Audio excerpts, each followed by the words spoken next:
This episode of Love and Hip Hop Atlanta, we meet two new characters. Welcome Kiyomi and Karli Red's new lips.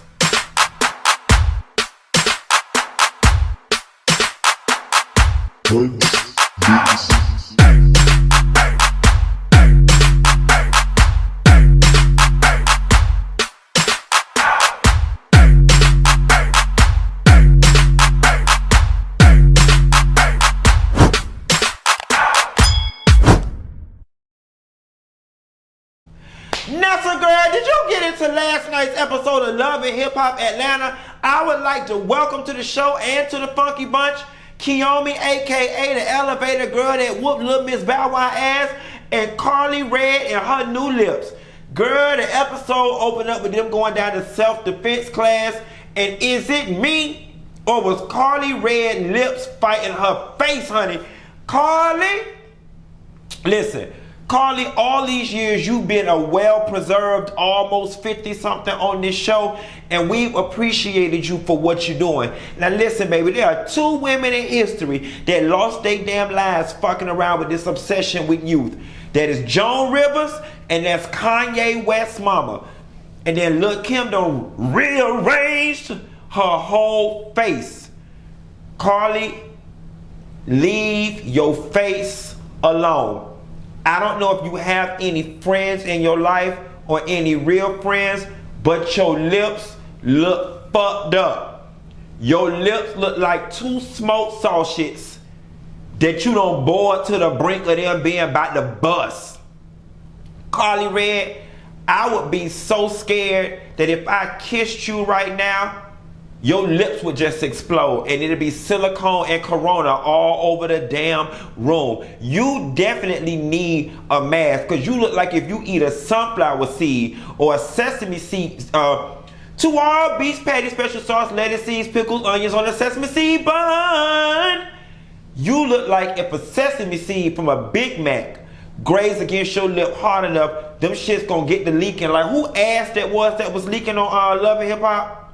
Somebody, it wasn't Karli ass that was leaking, wasn't? I don't think it was Karli. Nevertheless, we don't need for your lips to be leaking and you look like you drooling. Kiyomi, welcome you. You look well. You look cool so far. I can't even talk about the first scene because Karli Red lips stole the show. I'm gonna talk about you a little later on when we get down to the thing. So Scrapp De Leon is sitting in the barbershop with Scooter and talking about, first of all, shouts out to Scrapp De Leon and his support system by putting him in position to be able to gain money the legal way coming out of prison. A lot of our brothers do not have the support system and the infrastructure that KK and others around him put in place for him to be able to legitimately make money. I'm proud of this man for opening up a restaurant, and I'm proud of him for trying to open up a barbershop as well. But let's get down to what we really want to talk about. Goddamn Cheyenne and Scooter. Scooter done scooted his ass out of Sierra bed and in between Cheyenne legs. And let me tell you something. Cheyenne, there was an old lady sitting under the tree. She called me over and she said to me, come here, daughter. And in Cheyenne's case, the old lady sitting under the tree is going to be KK. It ain't no way in hell I be laying it low and spreading it wide for a nigga for 2 years and we can't go public. Red flag number 1. You not finna deny me.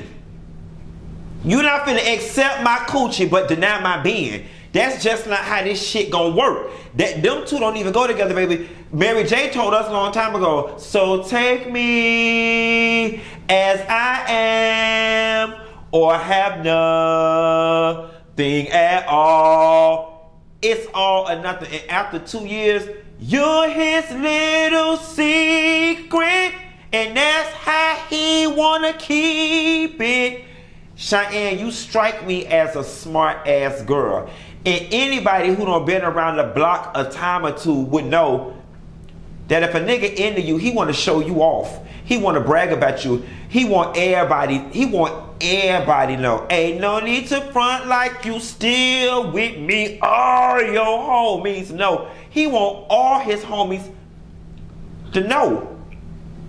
So it's got to be another female in the picture. And you sitting there, honestly, baby, you need to put your demands on the table. The same way you write up the real estate contracts and you go back and forth for your clients, you need to counter that offer and put your demands on the table. Let him know, listen, like, I'm looking for a boyfriend. I don't want no secret lover. This would be a perfect time for me to sing Secret Lover, but I'm not going to do it because y'all don't want to hear it and it's late.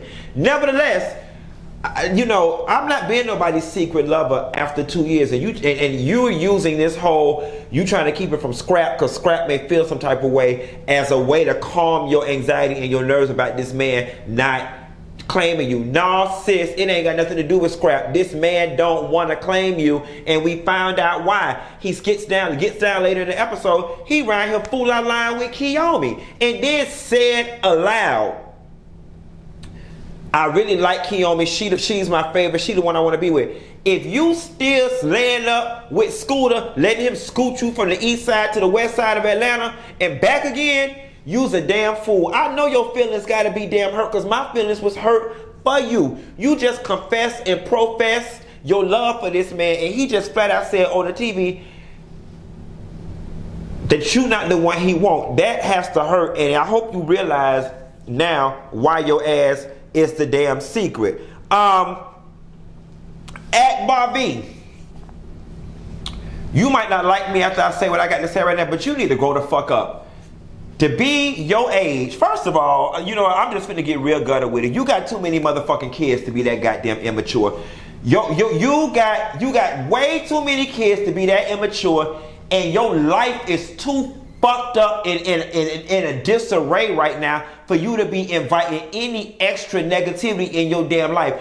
I don't understand how you prioritize getting in arguments and fights with bitches over getting custody of your damn kids. And I hate to bring this lady kids into the situation, but it's true, T. I just feel like the right people around you is not getting in your ass. You around here making time to be fussing and carrying on with LightSkinKeisha and the likes of, when you need to be fussing against society, the world, and the people down in CPS to get your damn kids.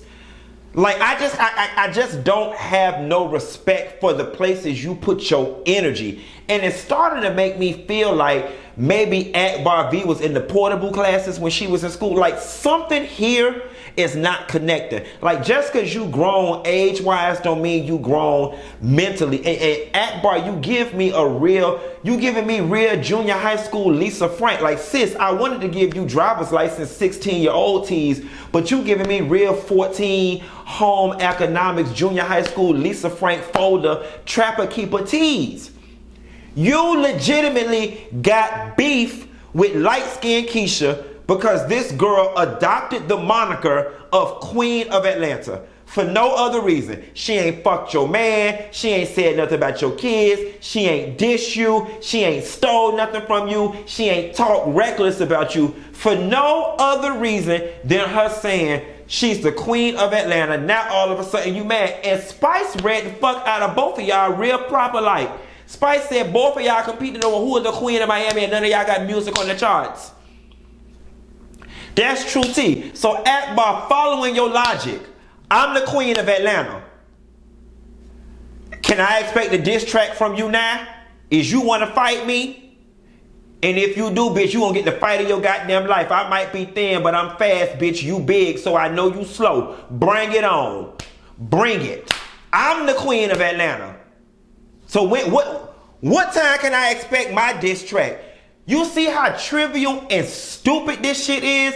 You and this girl was cool by virtue, and the thing about it is, quiet as it's kept, no tea, no shade. I am all for any and everybody feeling confident, calling themselves the king and queen or whatever it is they do. But Jackie O said this back in the day when her and Trina was going back and forth with Kaya and all of them. She was like, bitch, anybody in the game won't call themselves the queen. Ain't no bitch finna walk up and say they the Duchess. But that goes to show something in her mind ain't right, like some screws is missing, because somebody simply saying they're the Queen of Atlanta has made you strike up a beat. Following your logic is you finna fight Mama D. Mama D said she the queen and she done built the whole motherfucking imaginary Harry Potter ass Lord of the Rings palace. I'm just saying. And true T, it's so many other people who got credentials to be calling themselves the queen. Like, listen, if not having your kids and having no songs on the chart is the criteria for becoming the queen, then you know what, LightSkinKeisha, bitch, maybe you don't even want to be that. Maybe you do want to be the damn duchess. Fuck the prince, bitch. I'll be the papa. Okay? If that's the criteria to be the queen, then bitch, I don't want to live in that goddamn kingdom. And I'm just going to move the fuck on right now because I'm right here getting upset about this immature ass shit. So, Akbar make that little song about LightSkinKeisha. Bambi, they're still talking about it at the damn event or whatever. And Tokyo goes back to LightSkinKeisha and Coca at the event and tells Keisha what Akbar said. You know, I guess that's what friends do. And so, you know, Keisha's like, I don't understand why we have beef and we were friends, and I don't understand it either, but we gonna move right along. So KK and Mama D talk about Cece. You know, I love KK and Mama D's relationship. I hate Mama D's unwillingness to try and work it out with Cece. Now, I don't know if this played out in episodes last season or this was something that played out off camera with Cece putting her hands on Mama D. I can totally understand how after you went across that line by putting your hands on somebody, how they don't want any sort of relationship with you. But I can also understand how Mama D could push a bitch to want to choke her the fuck out. Excuse me.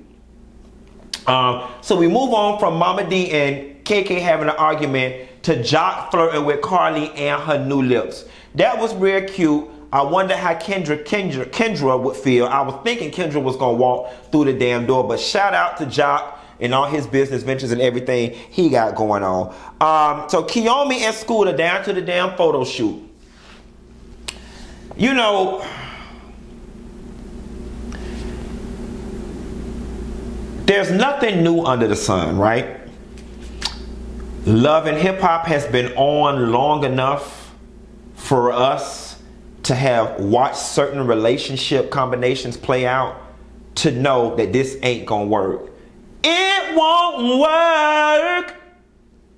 And so I look at Kiyomi and other young girls like her.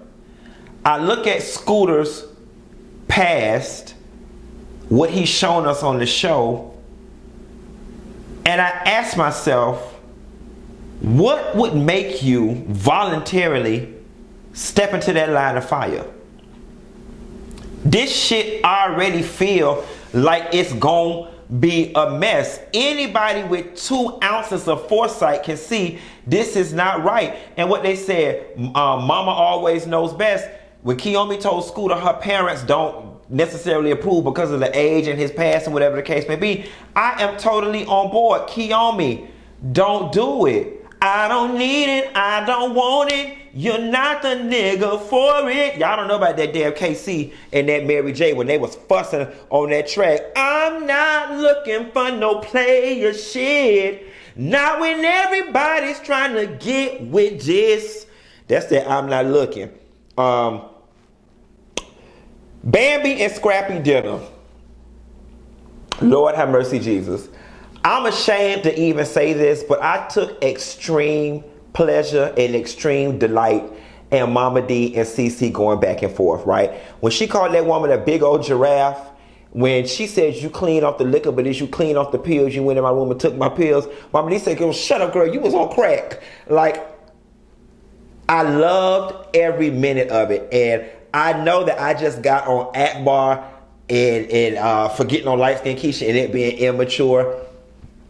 And I know this sounds hypocritical, but I really enjoy those two fussing and bickering. It's just something about 2 older women going back and forth like children that was entertaining to me. However, I posted the obituary front, back, and middle on my Instagram page. Go to Miss Funky Dineva, MS Funky Dineva on Instagram. You can read the actual obituary, and Mama D put a lot of creative energy into that obituary. However, put into context, considering the fact that Cece did just come off of a cancer scare and then you just don't play around with death, Mama D did take it too far. And one thing that I do like is that Scrappy did not blindly turn a blind eye or blindly side with his mama. He had no issue checking Mama D and letting her know she was wrong. And you could see the look on Mama D's face at the end. She had a look of defeat, like, damn, I don't upset my son. And I agree with Bambi. Bambi was like, at this point,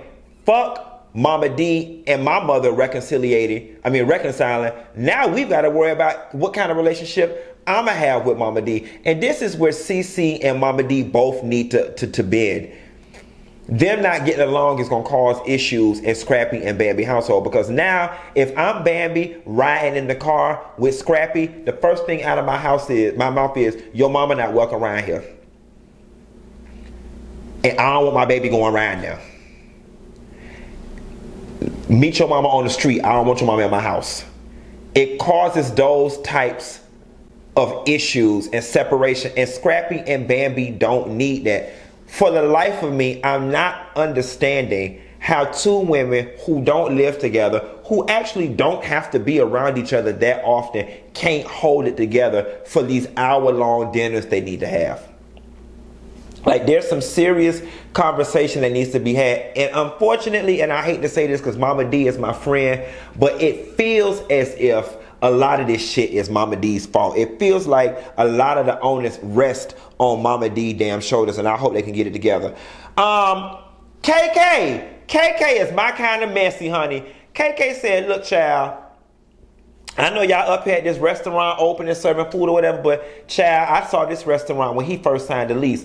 I came up here, Cheyenne, to talk about you and Scooter. Scoot over, daughter. Scoot down here. KK was like, so what's going on? Y'all done did the do? You know I'm friends with Sierra, right? Y'all cool? I think it's messy. I think schoolgirl almost fell off my stool. I think that's probably CC Ghost from that obituary we had them push me off. I'm sorry. Rats, cats, and alley cats. Scrap, no. You know, I think this is messy. You know,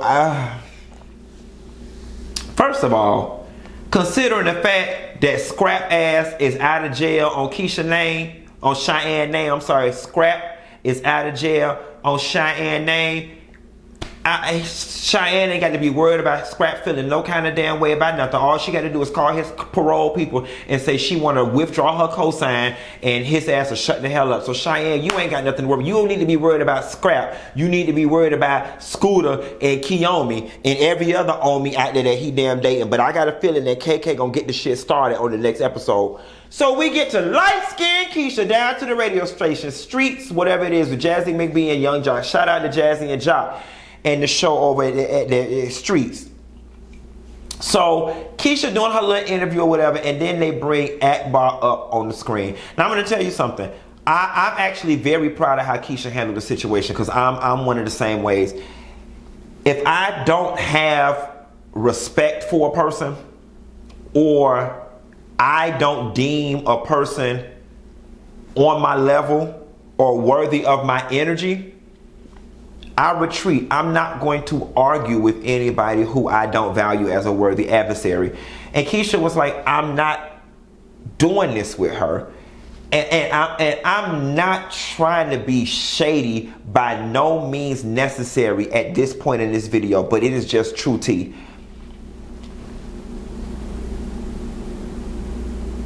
Akbar and Keisha are on two different levels. To be honest, Keisha right now is where Akbar should be aspiring to get to in the short term. Keisha may not be long-term goals. Like long-term, Akbar maybe be trying to get to a Nicki Minaj level, and possibly she can.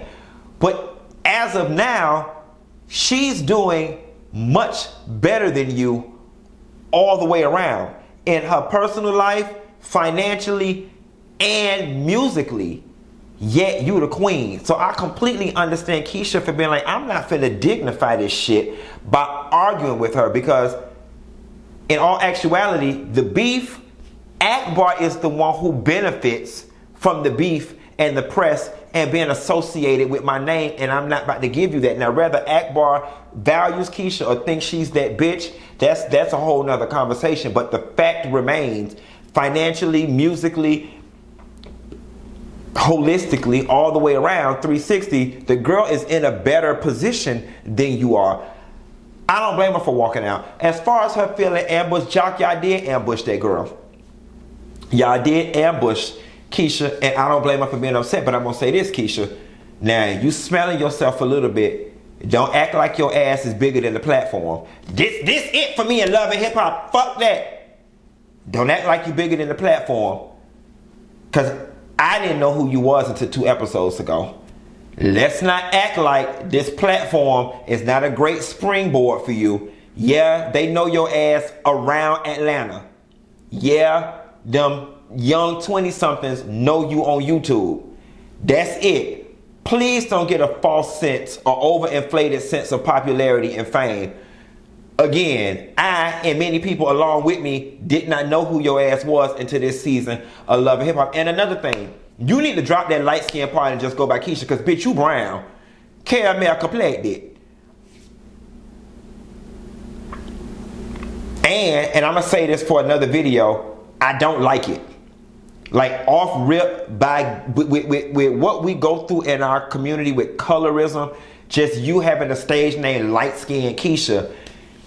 I don't know. It says something. It for me it suggests the celebration of having light skin, and I find that to be slightly problematic. We'll get into that later. That's a little too deep for the Love and Hip Hop crowd.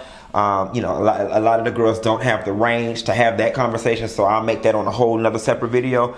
But in closing, don't act like you above the show, because bitch, you're there because you need it, because if you didn't, your ass wouldn't be there.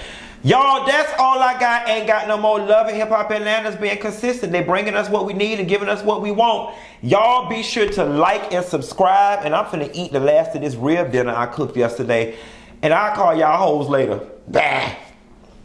Talking about she damn light skinned. Bitch, well.